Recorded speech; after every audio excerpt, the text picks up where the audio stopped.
You can find the product featured in today's video and so much more at Dan's Dinosaurs. Follow the link in the description below to peruse his expansive selection of all things dinosaur model and figure related. Should you choose to order anything from his site, feel free to mention in the comment box at checkout that your friend Killershrewfan sent you. Now, on to the review.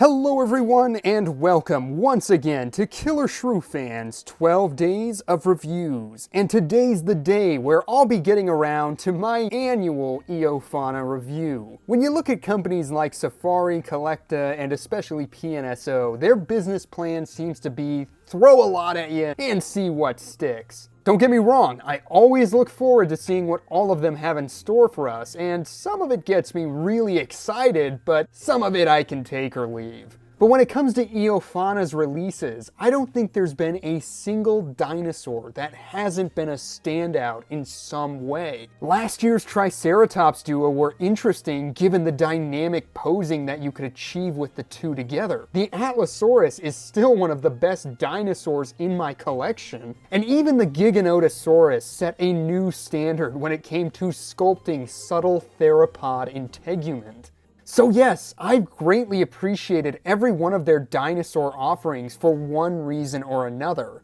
And that's why I am always excited to see what they're going to do next. For this year, it was a Diplodocus, and a sizable one at that. The big question being, what did this new figure bring to the table? What fresh angle did Eofauna have in store for their take on Diplodocus? Well, according to Eofauna themselves, this Diplodocus holds the distinction of being the first figure to be created based specifically off of a 3D musculoskeletal reconstruction published in a scientific study. And whereas I don't know how true it is that this is the first figure made in such a way, I will say it's true to its word. This model is the spitting image of the 3D reconstruction in that paper. That's a really cool basis for a figure right off the bat, and I'm super excited to finally take a closer look at it. So here we go, it's Killershrewfan's 12 Days of Reviews, and this is Eofauna's new Diplodocus. So going in for a closer look at the figure, we'll start at the amazingly tiny head, which is basically how you'd want it to be. The first thing I want to mention here is how nicely fleshed out the head on this Diplodocus looks, which in turn makes the mouth feel less wide and the skull less elongated than what I was used to seeing. You'll see what I mean when we get into comparisons, but it makes for a very unique look that, I'll admit, took some getting used to on my end. As far as the features and fine details go, you'll find some soft scale details across the face, as well as what appears to be a turtle-like beak directly beneath the nostrils. The mouth is sculpted in an open position, revealing a flat pink interior, which I'm not even gonna knock at this size.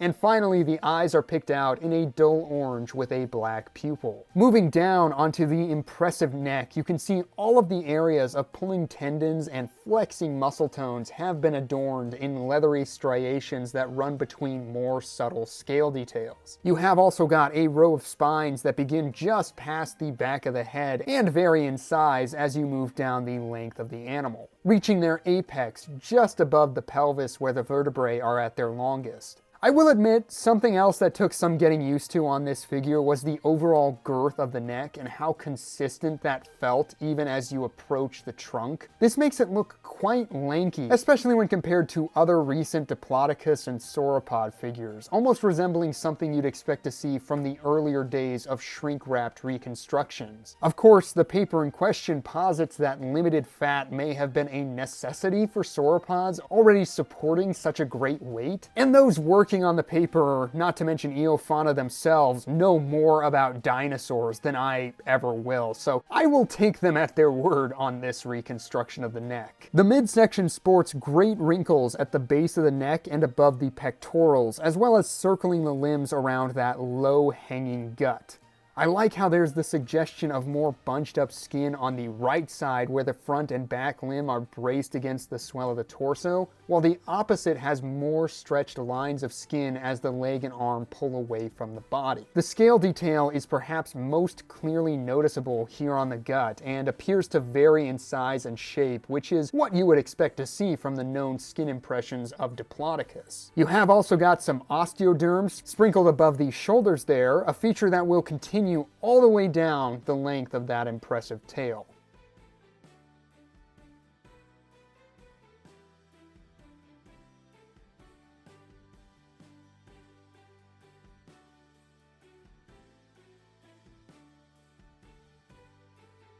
And let's talk about that tail, and what a statement this area of the animal is. Exactly what you would want to see on a Diplodocus. You can see how it tapers ever so gradually from the flexing base to a pleasing curled up whip-like ending. Obviously, the tail of Diplodocus makes for one of its most impressive and distinguishing features, and I think out of the examples I own, Eofauna have done the best job of doing it justice.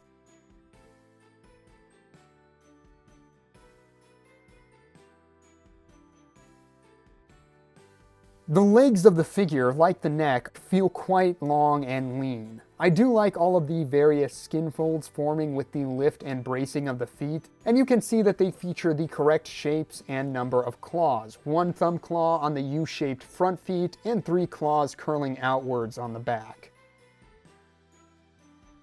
Moving along the underside, you'll see a dewlap of hanging skin running along the neck. Once you hit the midsection, you can see the spaced out striations stretching over the swell of that massive paunch. And then the underside of the tail features more clusters of scales.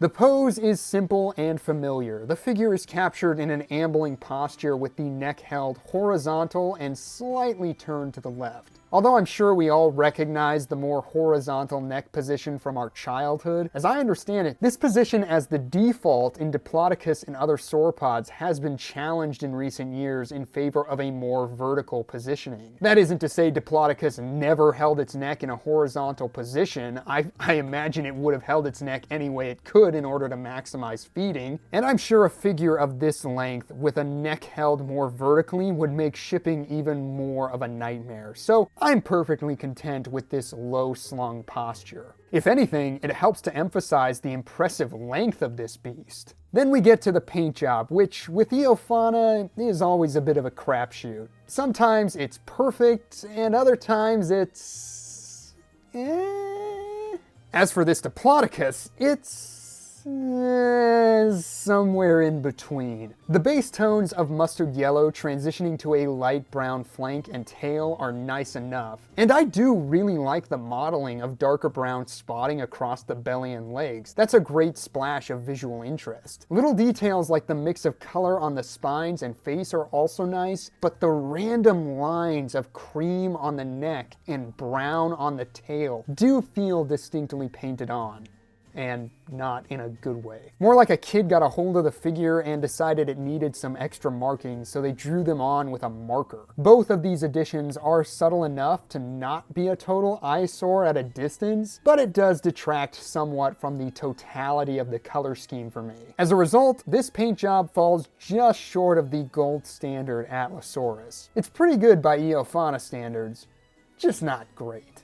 Getting into some measurements, the figure comes in at just over a whopping 23 inches or 58.5 centimeters in a straight measurement, but a measurement along the curve of the spine would get you closer to 26 3/4 inches long, or about 68 centimeters. As far as a height goes, it's about 3.5 inches to the top of the neck, or just under 9 centimeters, while the top of the hips comes in at around 4 inches, or 10.5 centimeters off the ground. The figure is meant to represent the carnegii, or however you pronounce that, which came in at around 78 to 85 feet long. With those measurements, that would put this figure anywhere between 135 to 138 scale, depending on the size of the individual in question, making it even larger than the advertised 140 scale.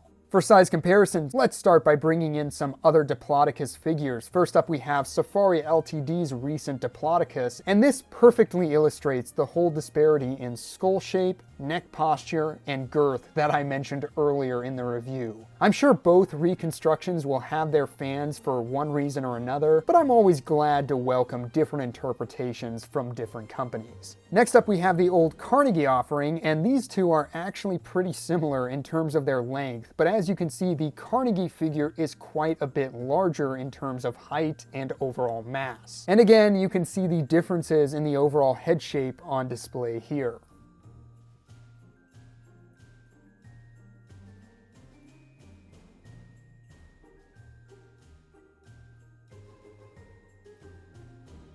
And for a final Diplodocus comparison, here it is with the holy grail of sauropod figures, the Batat Diplodocus. And this is perhaps still my personal favorite interpretation of the animal in model form. You can say I'm blinded by collector value bias or whatever, but I really do think that this figure is one of the most pleasing interpretations of a dinosaur in model form, period.